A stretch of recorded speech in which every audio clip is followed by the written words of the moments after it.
Teleimpacto, lo que necesitas saber. Contribuye a la salud laboral. Administradora de riesgos laborales, para que trabajes sin preocupaciones. Bienvenido a su cita crepuscular y nocturna de Teleimpacto, que es al final de la tarde o comenzando la noche. Bueno, vamos a iniciar el programa, como siempre, y subrayo como siempre. Ponga su caridad en buenas manos. Aproveche que usted, magnánimo, dadivoso, como quiera que usted quiera colaborar con una institución de servicio al prójimo. Usted tiene el Patronato contra el Cáncer de Villa González Incorporado. Un patronato manejado por personas muy serias, gente libre de advertencias, incólumes. Por tanto, usted puede colocar en buenas manos su acción caritativa. La caridad es el eje central de la doctrina social de la Iglesia. Patronato contra el Cáncer de Villa González Incorporado. 809-443-8010. Y hablando de la Iglesia, señores, ayer fue el acto de consagración, o de, no sé cómo se le llama, de juramentación del nuevo arzobispo de Santo Domingo Metropolitano, don Francisco Osoria. Y le voy a decir, se rumoreaba que venían obispos haitianos. No oí rumores de eso. Ningún medio rumoreó de eso. Y pues fuimos sorprendidos los dominicanos con esa asistencia. Por tanto, esa presencia masiva de obispos haitianos, me cabe a mí decir, no tengo que decir, no hablar por nadie, Manuel Fermín, que ayer hubo una ceremonia mágico-religiosa para que el arzobispo Osoria asuma sus funciones de arzobispo metropolitano. Porque, señores, la Iglesia Católica Haitiana es una iglesia que ha tenido que adaptarse a todo diríamos, ese fetichismo religioso que hay en Haití. El vudú es la religión haitiana del pueblo bajo y de clases también, de élites. Ese vuduismo llevado con un fanatismo de religión, señores, la comunidad haitiana lo expresa en plenas calles, pero ustedes me dirán, en plenas iglesias. Por eso esa iglesia, como que esa iglesia de Haití siempre ha estado como alejada de la nuestra. Y para colmo, entonces además tenemos que el nuncio es africano. Y Haití es una derivación africana de todo de ese vuduismo africano. Y la verdad que se juntaron ahí en esa ceremonia la magia del vuduismo africano y la religión católica, como la llevamos nosotros aquí, que realmente es un ritual muy diferente al haitiano. Fíjense cómo esa iglesia se quedó tranquila cuando Aristides se juramentó con una bruja. Señores, una ¿cómo le llaman? Una diosa, no, una chamana de esa, una practicante del vudú. ¿Cómo le llamarían a ellos? Una madonna de eso, una madame, no sé cómo que le llaman en Haití. Pero una señora que practica vudú fue quien le colocó la cinta presidencial al señor Aristide cuando se juramentó como presidente, la primera vez que fue presidente de la República Haitiana. Y esa iglesia se quedan como nada, porque ahí el ritual vudú, el ritual selvático en Haití, eso es común. Y la iglesia católica ha tenido que fundirse con esas prácticas mágicas y hacer de ello, esa religión, una mezcla, una mixtura de magia y religión, como se lleva la religión católica del mundo. Y uno no puede intervenir en esas cosas, porque nosotros primero lo que somos es laicos, no somos religiosos, no somos, diríamos, pertenecemos a esos beatos que son practicantes de una religión muy dogmática o muy llevada casi como la llevan los sacerdotes, pero uno es católico, nosotros somos católicos. Y la verdad es que uno, no sé, eso me chocó a mí, porque los obispos haitianos, los obispos haitianos son obispos católicos, pero aquí nunca habían venido esos obispos haitianos, porque repito, la iglesia católica dominicana es una iglesia que está distante de la iglesia haitiana, porque esa iglesia haitiana obviamente está influida por ese asunto del vuduismo, de lo mágico y de lo trágico, porque imagínense ustedes lo que salió de ahí. Aristide, una cosa, enemigo jurado de la República Dominicana, ingrato como ninguno, porque ese se formó aquí, creo que los salesianos. Pero el nuevo arzobispo de Santo Domingo es un hombre que tiene inclinaciones pro-haitianas y lo ha manifestado. Ojalá, él dice que la misión será vaciar iglesias y llenar barrios o calles. Ojalá ese vaciado no sea prolongado y se quede entonces sin esa feligresía católica que sigue, pienso yo, sigue siendo una feligresía que cree en su país, que quiere su país y que protege su país.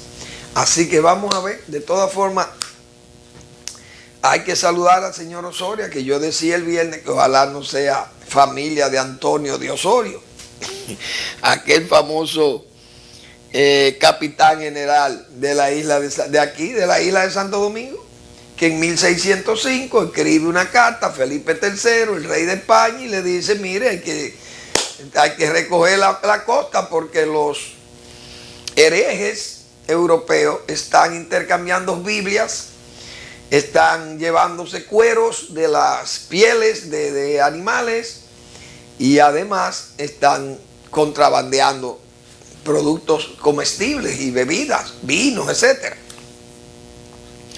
Y nos trajo las famosas devastaciones de Osorio, cuyo resultado fue la aparición de esos bucaneros, filibusteros y delincuentes franceses que al final decidieron tomar la parte occidental de la isla de Santo Domingo para que tengamos Haití ahí, que ha sido tremendo problema para la República Dominicana. Bueno, ayer, señores, ayer fue conmemorado el 11 de septiembre, 15 años. Y la verdad es que pudo haber sido, diríamos, el funeral moral de Estados Unidos. Porque la respuesta que dio Estados Unidos entonces le complicó más la vida que los mismos muertos. Ahí murieron 3.000 y algo. 3.072, 3.062, no recuerdo la cifra exacta. Pero más de 3.000 estadounidenses murieron ahí y personas que tal vez no estaban ya residentes. Hubo mucha gente ilegales que fue atrapada y murió en las Torres Gemelas de Nueva York. Y repito, pudo haber sido un hecho que, bueno, si no hay un guerrero como Bush, tal vez nos hubieran excedido tanto los Estados Unidos.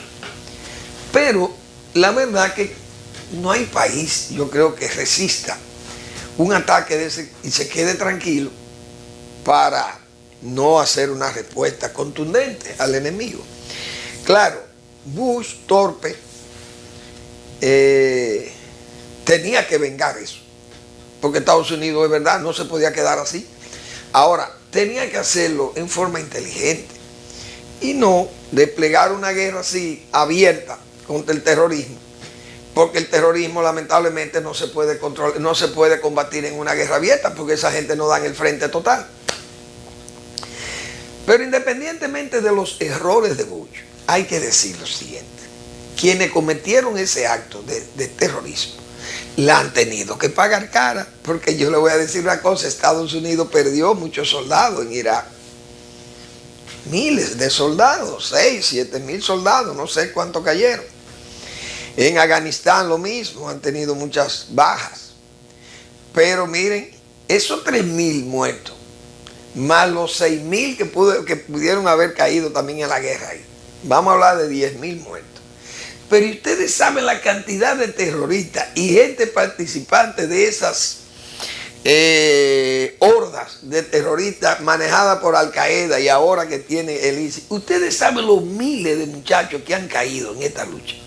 Sin decir nada de los civiles, porque si contamos los civiles son millones de seres humanos que han sido víctimas por ese ataque a los Estados Unidos tan de frente y tan descarnado. Una cosa que, imagínense ustedes, provocarle más de 3.000 muertos a Estados Unidos en minutos, en media hora o en 40 minutos, eso es una cosa de locura.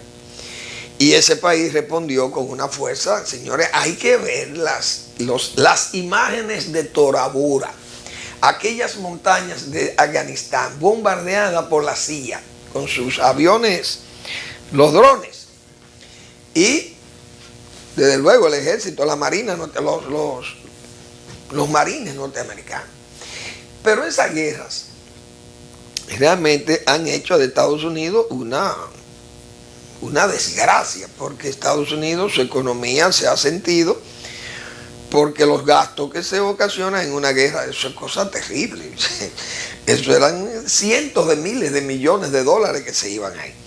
Pero fue una guerra que se tuvo que pelear, una guerra de guerrilla en las ciudades de Irak, y eso trajo muchas víctimas a los Estados Unidos. Pero desde luego uno sabe que ningún país se podía quedar de brazos cruzados viendo una situación como esa. Estados Unidos desplegó, señores, toda su inteligencia y sus recursos y dijo: miren, vamos a cazar al señor Osama Bin Laden. En Bora Bora, eso fue realmente una persecución increíble la que hubo contra ese señor. Bombas dirigidas a cuevas. Pero esas bombas no explotaban, entraban a hacer contacto con la cueva, no. Esas bombas entraban hasta el fondo de la cueva y allá era que reventaban. Eso era una cosa de loco. La cantidad de combatientes que cayeron en esas luchas de Al Qaeda y talibanes, eso no se puede contabilizar. No se sabe los miles de hombres y mujeres que han caído en esa lucha. Por ir a matar 3.000 personas, darle al corazón de los Estados Unidos. Pero la respuesta de un imperio, señores, eso no es cosa de niño. Y así respondía el imperio romano. Y no solo el romano, el de los maometanos también. Porque esas hordas musulmanas, cuando dijeron vamos a derrocar al régimen de Zoroastro en la zona esa mesopotámica, o el imperio romano de Occidente y el imperio romano de Oriente, bizantino, todo eso se lo llevaron por delante los musulmanes y crearon entonces el imperio otomano, señores, que eso llegó yo creo que hasta Mongolia por ahí. Pero Estados Unidos ha dado una respuesta realmente muy contundente a eso, porque, repito, ninguna nación poderosa como Estados Unidos podía soportar una cosa así. Ahora han pagado caro los terroristas, porque a Osama Bin Laden lo enterraron en el Índico, si no es que lo tienen frisado, guardado por ahí. Pero han ido cayendo muchos de esos líderes y es una lucha tenaz. ¿Cuál fue el acierto de George Bush? El único acierto de George Bush. Hijo, que dijo, señores, esta es una lucha larga. Esta no es una lucha, se lo dijo al pueblo norteamericano, esta es una lucha larga. Aunque él creyó que había ganado la guerra de Irak ya, porque celebró, como dice, el término de la guerra, y después de esa celebración en un barco de eso, en un acorazado norteamericano, de un portaaviones, después de eso fue que hubo guerra en Irak. Pero él había dicho, sí recuerdo haber leído eso, él había dicho que la lucha contra el terrorismo sería larga. Y señores, van 15 años de eso. Que se luchaba antes con el terrorismo, pero un terrorismo, diríamos, focal. Ahora es un ambiente de terrorismo global, como se dice. Y no hay un país prácticamente en el mundo que esté libre de que le explosione a alguien un bulto o algo, algún explosivo en una de sus calles o de sus negocios. Claro, en América Latina nosotros estamos un poco más alejados de eso. Pero el entorno internacional es global el terrorismo. Y creo que Bush ahí no se equivocó. No celebró que se iba a acabar el terrorismo. Celebró que se iba a acabar la guerra de Irak, cosa que falló también. Pero no falló cuando advirtió que la guerra contra el terrorismo sería larga. Y miren por dónde vamos, 15 años después, que no es cosa pequeña. Bueno, yo leí hoy un artículo de Arturo Martínez Moya, economista, un hombre de mucha preparación y de mucha información. Recibe buena información, la analiza su información y la publica. Bueno, es un economista y tiene experiencia en su ejercicio profesional. Pero él confirmó algo que nosotros decíamos aquí. Me gustó leerlo porque uno es, como dirían, autocomplaciente, que uno que no es economista, porque yo no soy economista, pero nosotros advertíamos aquí. Cuando el gobierno, porque los gobiernos, yo no sé qué es lo que pasa, ¿por qué los presidentes y los gobiernos a veces se hacen torpes? Y tienen como que sucederle las cosas para que apuren el paso, como dicen, o se agilicen las cosas. Nosotros decíamos aquí, señores, ese caso de Valdés Alviso, el gobierno está dándole larga a eso. Le está dando larga como, no sé, como queriendo dejar la impresión de que el hombre no va a seguir en el cargo, que no iba a seguir. Y entonces la confirmación se hizo larga. Decíamos nosotros aquí, señores, al gobierno, tengan cuidado, porque un funcionario de la categoría de Valdés Alviso, es un funcionario que trasciende, va más allá de lo que es el gobierno mismo. Hubo unas elecciones, bueno, podía haber cambiado el gobierno, pero cambiar a Valdés, eso significaba un problema serio. Y lo vimos.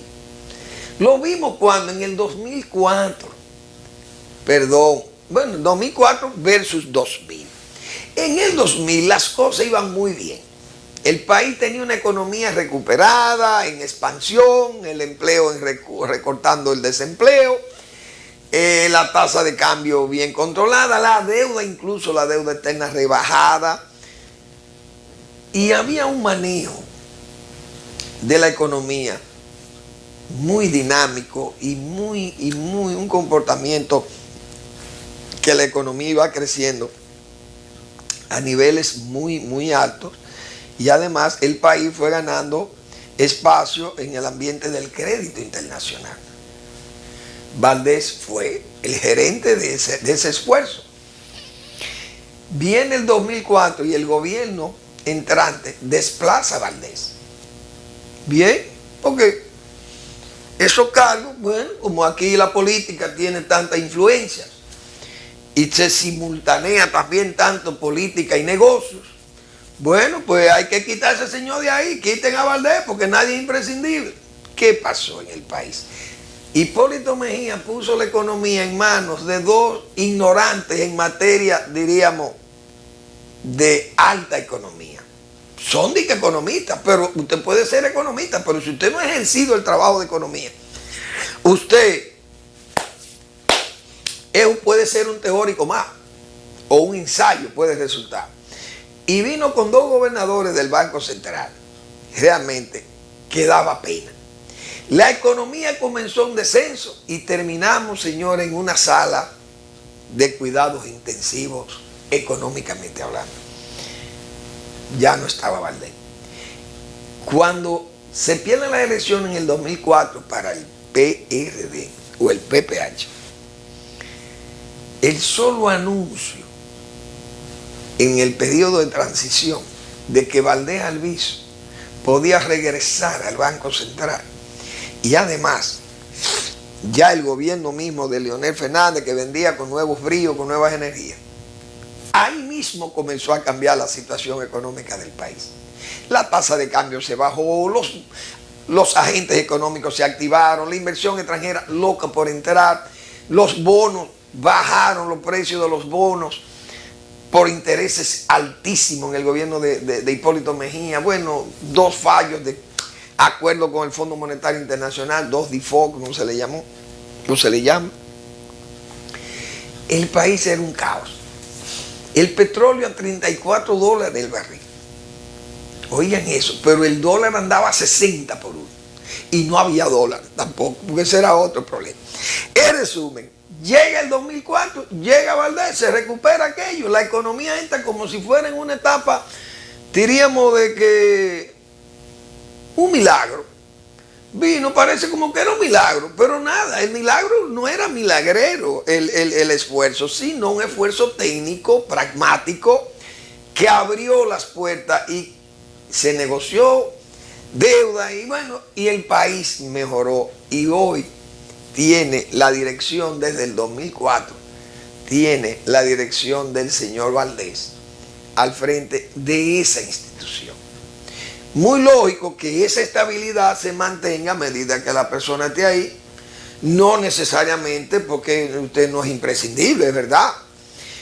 Ahora, nosotros advertíamos aquí, señores, fijen a Valdés o destituyan a Valdés. Una de dos, pero tomen una decisión porque se va a deteriorar.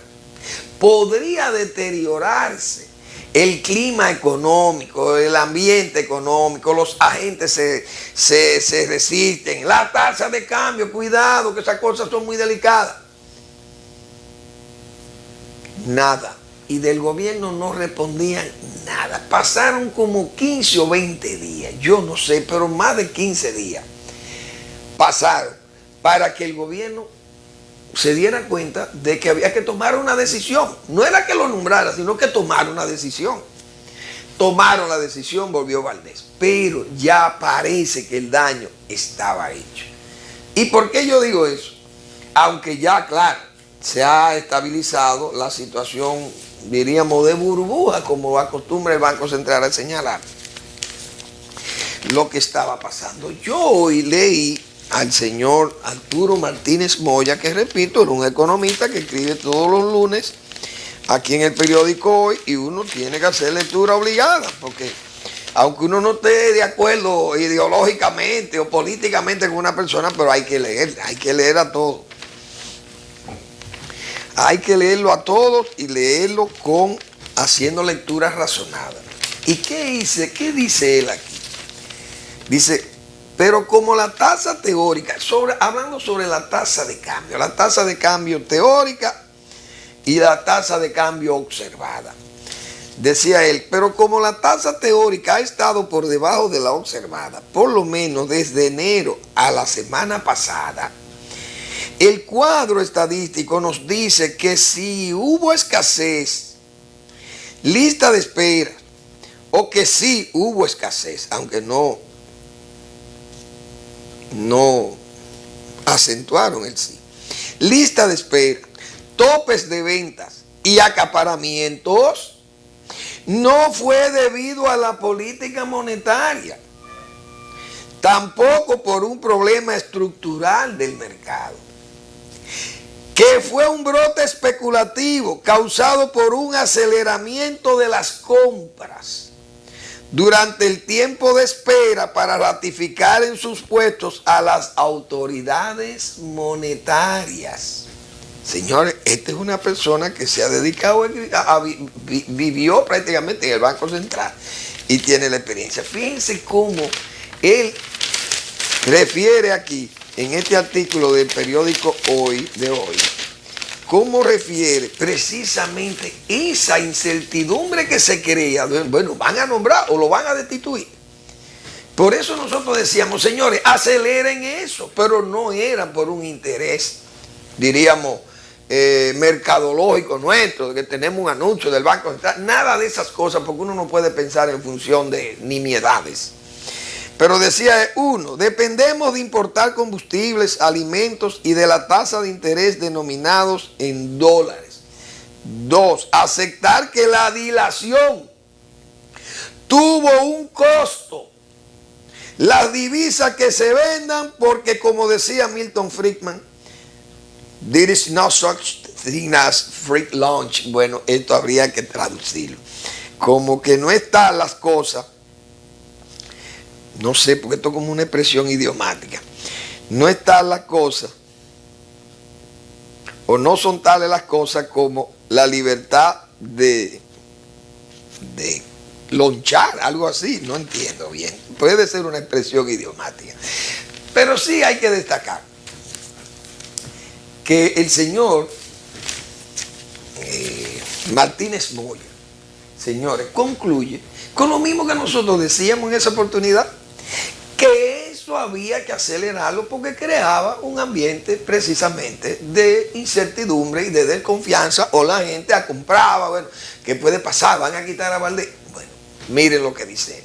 Todo ese problema especulativo viene de ahí. Gente que se aceleró, compró dólares porque no sé lo que venga. Y si viene una devaluación, perdemos. Esas cosas, señores, son realmente elementales.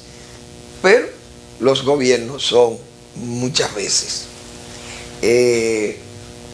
sordos y ciegos y mudos. Esa es la verdad.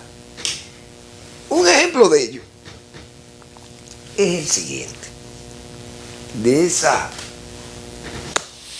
muchas veces, ese desinterés. San Juan de la Maguana es un valle muy bonito y muy productivo, y tierras muy buenas, profundas, tierras de doble propósito. Como usted puede sembrar arroz ahí, se saca el arroz y siembra habichuelas, porque son suelos muy profundos, suelos que percolan rápidamente, se secan, tienen buena estructura física y se airean rápido, y hay una buena meteorización en el suelo.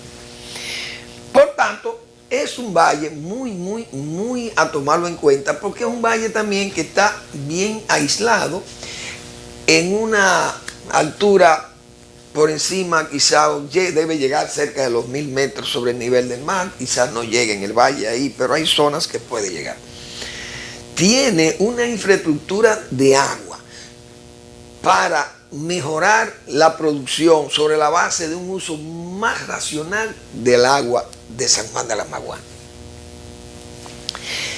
Pero yo me acerqué a un funcionario importante del gobierno, que no es el ministro de Agricultura, y yo le planteaba la necesidad de que San Juan había que hacer un esfuerzo por reconvertirlo, no como se está hablando de una reconversión, de que bueno, vamos a mojar por goteo, vamos a nivelar los terrenos, vamos a sembrar una habichuela para que produzca más. No, sacar la habichuela del valle, todo el que no pueda producir esa habichuela con el ritmo de tecnología y de productividad que se toma eso en Estados Unidos, que es un competidor nuestro, o en Chile, o donde sea, en la zona de California, en Estados Unidos, o en Dakota, o en Argentina. No podemos competir con ese cultivo. Tenemos que hacer de San Juan un área que pueda competir con cultivos que no lo tenga Estados Unidos. Y que ellos incluso lo compren, lo necesiten. Y le dije yo a ese funcionario, miren, no gasten ese dinero en eso. Vamos a gastarlo rehabilitando el canal José Joaquín Puello. A darle todos los recursos a ese canal para rehabilitarlo, porque se deterioró mucho la parte de los taludes y el fondo. Se fueron deteriorando con el tiempo esas placas y eso se va sustituyendo. Bien, y el INDI tiene un excelente equipo y un ingeniero ahí, Olgo, dispuesto a trabajar si le dan los recursos, y un hombre efectivo que no cesa de trabajar, Olgo Fernández. Digo, miren, vamos a sembrar ahí 5 millones de metros cuadrados de invernaderos, que no hay que sembrarlo todo junto, se puede sembrar una parte. Y luego se va aumentando el área. Y esas infraestructuras van a producir una cantidad enorme de vegetales, 50, 100, qué sé yo cuántos furgones pueden salir semanales, tienen 2 muelles. San Juan no tiene muelle, tiene un aeródromo, pero tiene un aeropuerto internacional enfrente que es Barahona. Tiene 2 supercarreteras que unen a Azua y otra que une a Barahona. Y 2 extraordinarios muelles que unen también a San Juan con esas 2 provincias que están a una distancia realmente cercana, diríamos suburbana. No, esos son 1000 tareas. Y entonces ese valle tiene 200 y pico de 1000 tareas. Digo, sí es verdad, no tiene más. Debe tener 300.000 tareas hábiles para producir. Ahora, yo tengo 2 cultivos, que son 2 excelentes cultivos para la zona de San Juan de la Maguana, porque ellos lo conocen. Ahora tenemos que aplicarle tecnología. Pero los 2 lo requieren en Estados Unidos todo el que produzcamos. Además de los vegetales, si nosotros podemos introducir estos 2 cultivos en forma tecnológicamente apropiada, con un buen paquete tecnológico y un buen manejo integrado de plagas, nosotros podríamos manejar un buen mercado de exportación. Y ese es el guandul, que es un cultivo que tiene una demanda de 1.400.000 cajas de guandules al año en Estados Unidos, enfrente ahí, para esas comunidades latinas. Pero él me dijo que eso era un cultivo de patio. Y entonces yo tuve que recogerme, porque imagínense ustedes un cultivo de patio. Otro cultivo importante es la batata. La batata, así tan feo como suena, hipomoea batata, qué sé yo, un nombre rarísimo, pero en inglés tiene un nombre muy bonito, que es sweet potato. Pero la batata, o boniato en Cuba, la batata tiene una particularidad muy importante. La batata, hay una variedad de batata, la que le llaman batatas amarillas, que son pero hay de muchísimos colores de batata, pero esta es una batata especial que en Estados Unidos y en Europa gusta. La demanda de ese cultivo son más de 600.000 toneladas de batata. San Juan tiene una ventaja, conocen los agricultores la batata, saben producir batata, pero hay que hacer un programa de manejo integrado de plagas para evitar el piogán. El piogán en época fresca, que San Juan tiene esa particularidad, ataca menos. En época de frío el piogán ataca menos, pero hay que aplicar un proyecto que lo ha manejado ya la Junta Agroempresarial, el Ministerio de Agricultura, tenía también un acuerdo con la Universidad de Luisiana en Estados Unidos, pero no se buscaron los recursos. Una cosa que eran $60.000 para hacer un cultivo de batata efectivo en San Juan de la Maguana. No apareció el dinero, pero no se sembró la batata. En resumen, la batata que produce de 15, 20 o 25 quintales por tarea, en San Juan, con riego, con fertilización, con control de plaga adecuado, señores, sería un éxito total. Hoy la batata vale más de 30 pesos la libra a nivel de finca. Una cosa realmente que, diríamos, un quintal de batata cuesta 3.000 pesos. Ustedes están bien. 100 por 30. No, sí, 3,000 pesos. Es decir, que usted va a ganar plata en San Juan de la Maguana. La gente ganaría muchísimo dinero, porque imagínese usted 15 o 20 quintales por tarea a 3,000, estamos hablando de 60,000 pesos por tarea sembrada. ¿Ustedes se imaginan el dineral que es eso?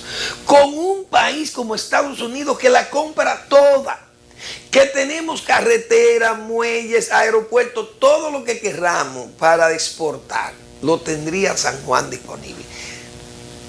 Pero a Manuel Fermín no le hacen caso. Señores, con esas cosas, cuando uno dice eso y no hay salida, y entonces oye a muchísimos sanjuaneros diciendo que están quebrados y queremos seguir sembrando maíz o una habichuela, que no somos competitivos, realmente no vamos a avanzar. Vamos a una breve pausa y regresamos.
Se vende en este paraíso 22,000 metros cuadrados. Puerto Escondido, Samaná. A solo 100 metros de la playa y a 5 minutos del pueblo de Samaná.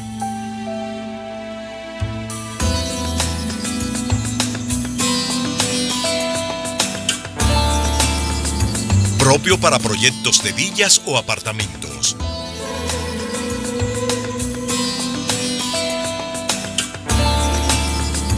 Para más información, llamar al 809-531-7400 o al 829-346-0342.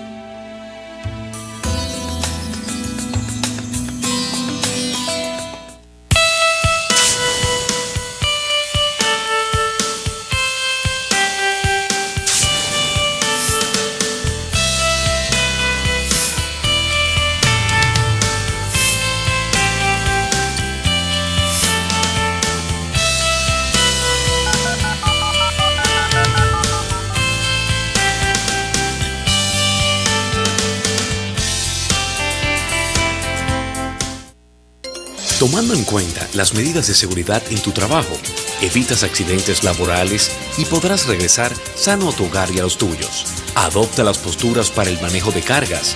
Si la misma es muy pesada, solicita ayuda. Si trabajas sentado, mantén tu cuerpo en posición correcta. Así evitas fatiga y tu labor será más productiva. Ten presente que tu empleador debe reportar a la ARL todo incidente laboral que te ocurra. Recuerda, la prevención contribuye a la salud laboral. Administradora de Riesgos Laborales, para que trabajes sin preocupaciones.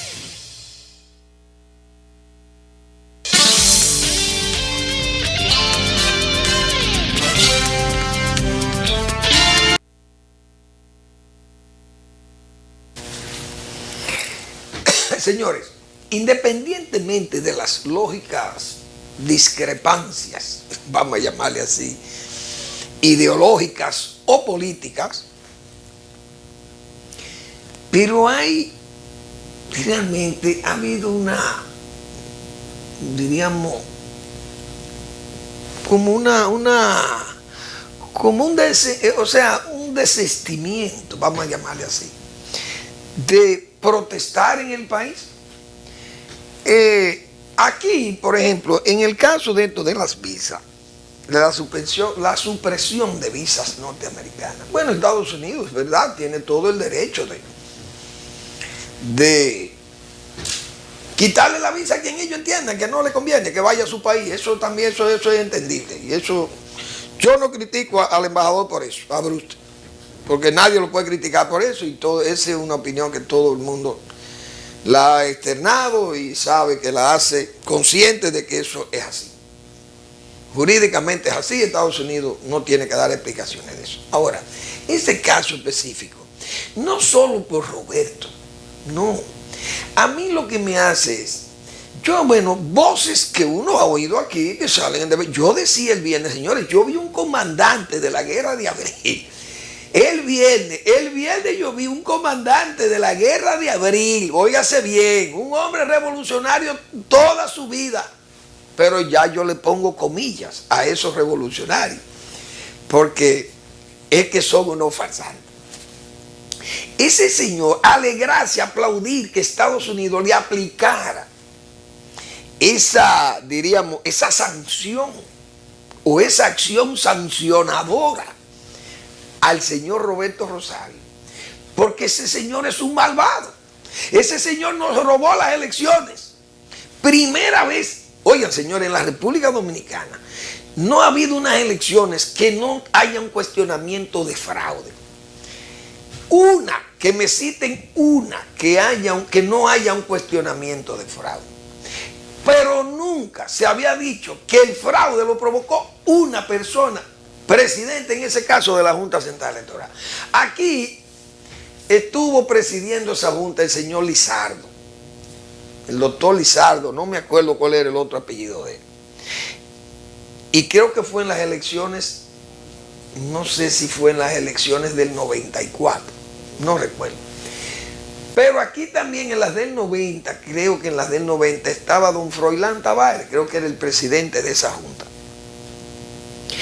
Y nadie pudo decir, ni Ángel Liz, que fue el primero allá, ni siquiera en el tiempo del 78, ni en la junta de Salvador Jorge Blanco, una persona, ¿quién se atrevía a decir aquí? ¿Quién se atrevía a decir aquí que el doctor Fernández Naranjo era culpable, por ejemplo, de algo, en una situación anómala en esa Junta Central Electoral?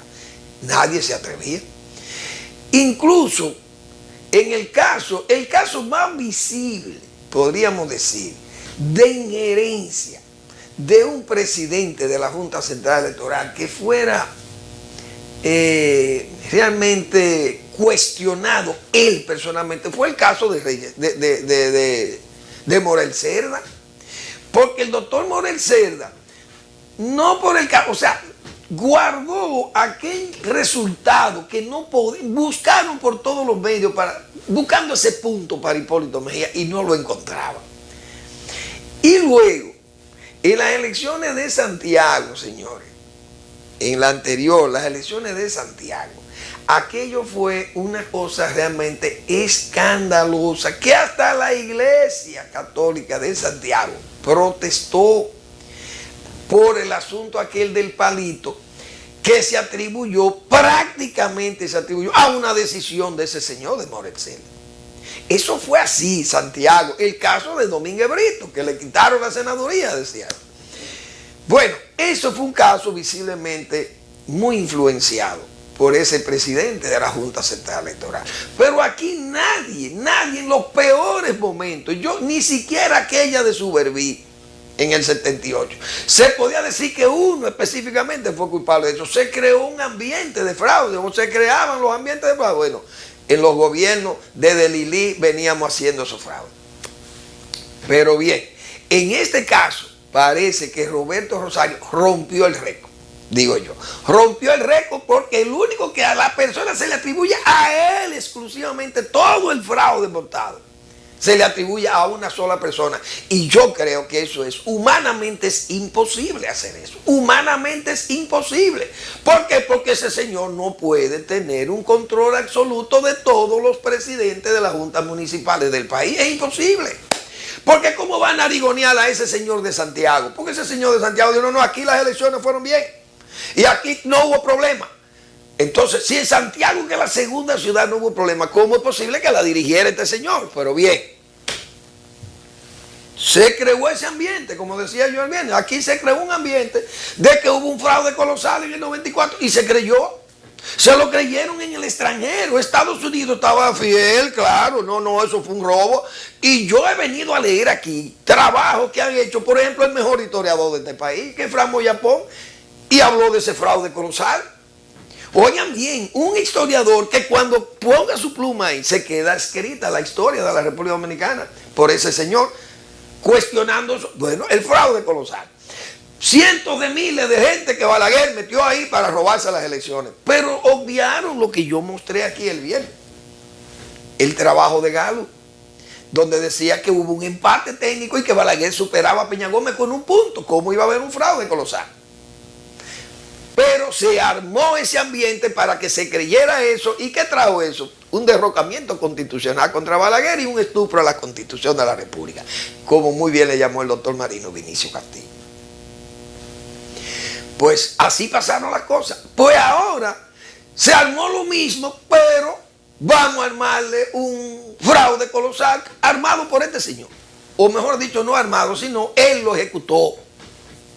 Lo llevó a cabo, lo ejecutó este señor para favorecer al PLD. Bueno, una cosa que uno realmente no lo va a entender. Porque una persona, repito, es imposible. Miren que aquí hubo un intento de darle un golpe de Estado a la Junta Central Electoral en las elecciones del 12. Y esa fuerza y todo eso no pudo, porque ese señor tomó previsiones y dijo, no, traigan un equipo de contra hackers. Y trajo un equipo humano y técnico para evitar el hackeo de los resultados de la Junta Central Electoral. Eso fue en el 12. Que por cierto, ahí encontró mucho apoyo del PLD, que hoy está muy callado, no se atreve. Yo no sé si es porque tácticamente no conviene que ellos lo defiendan, si lo van a escoger como juez o presidente de nuevo allí. Tal vez no le luzca al PLD salir en defensa de él para no comprometerse más, qué sé yo. Pero aquí hay voces que se han quedado callados cuando eso es un verdadero atropello, no a él, sino al país. Porque eso es un atropello al país. Ustedes saben por qué. Porque en sí no es el problema electoral lo que se está... A mí que no... Lo dije aquí hace 5 meses.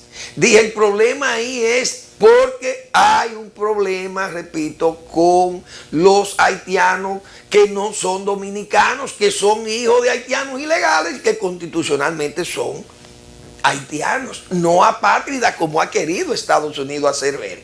Entonces Estados Unidos, yo dije aquí que en el 2011 el presidente Obama emitió una ley o un complemento de la ley esa de migración, donde las personas que estaban comprometidas en violaciones flagrantes de derechos humanos eran pasibles de ser castigados con las suspensiones de visa de los Estados Unidos. ¿Qué es lo que ha pasado aquí? ¿Qué es lo que ha pasado aquí cuando yo hablé de Winnet? Es lo mismo. El crimen, por eso diríamos yo, con mucho acierto, el Pleno de la Junta dice que van a pedir una explicación a los Estados Unidos para que digan el por qué, porque no es un caso tan simple como decir, cancélenle la visa a Manuel Fermín porque diga tal cosa, o porque es un terrorista en potencia, o es comunista, o es una persona que tiene una enfermedad contagiosa, qué sé yo, no puede entrar a Estados Unidos, porque Estados Unidos tiene sus leyes.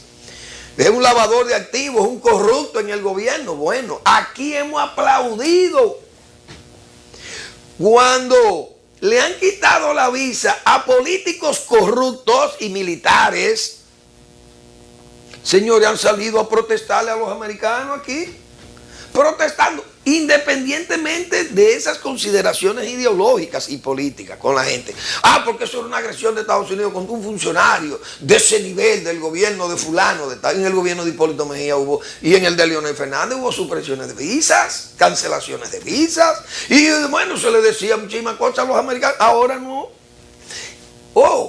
Y este pro-americanismo, este pro-norteamericanismo, pero el problema no es que sean americanismo o no americanismo.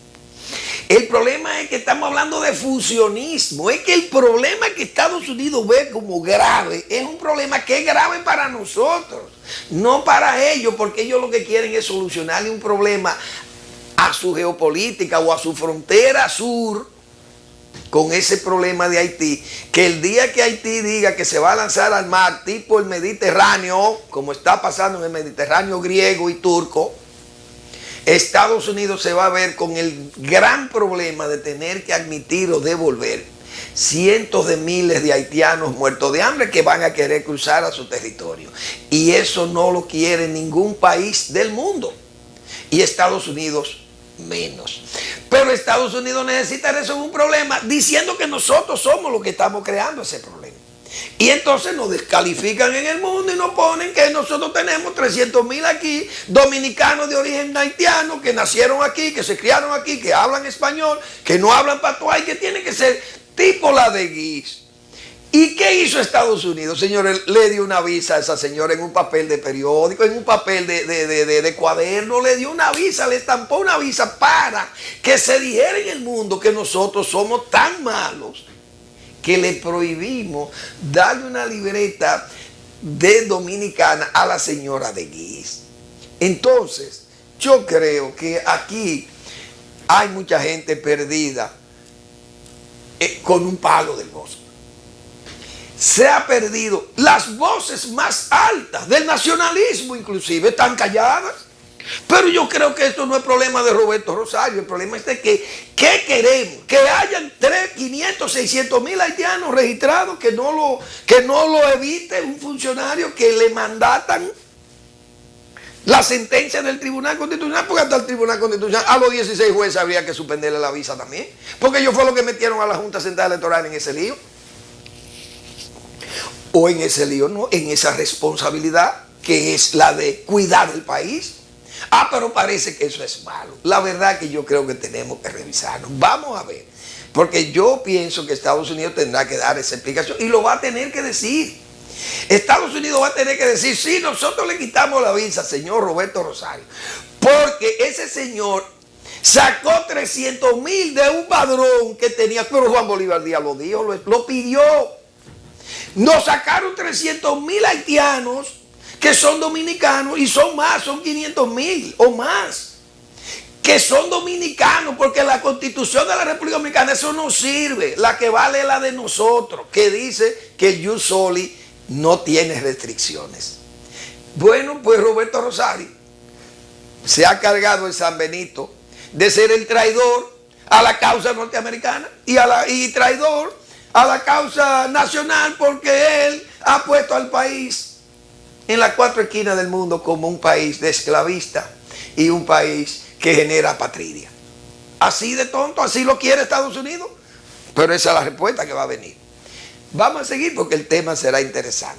Mañana tendríamos que referirnos a una situación que ha hecho también una crítica al sistema de los partidos políticos que hizo el propio Roberto Rosario, que me parece interesante, porque de esa agua están bebiendo todos.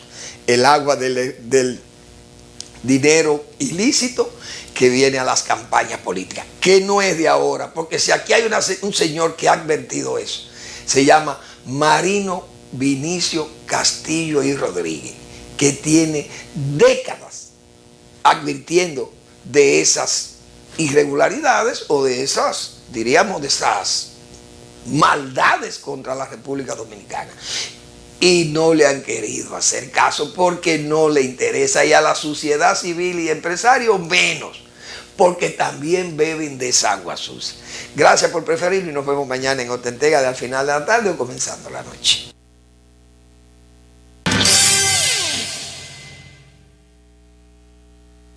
Balcón vista al mar.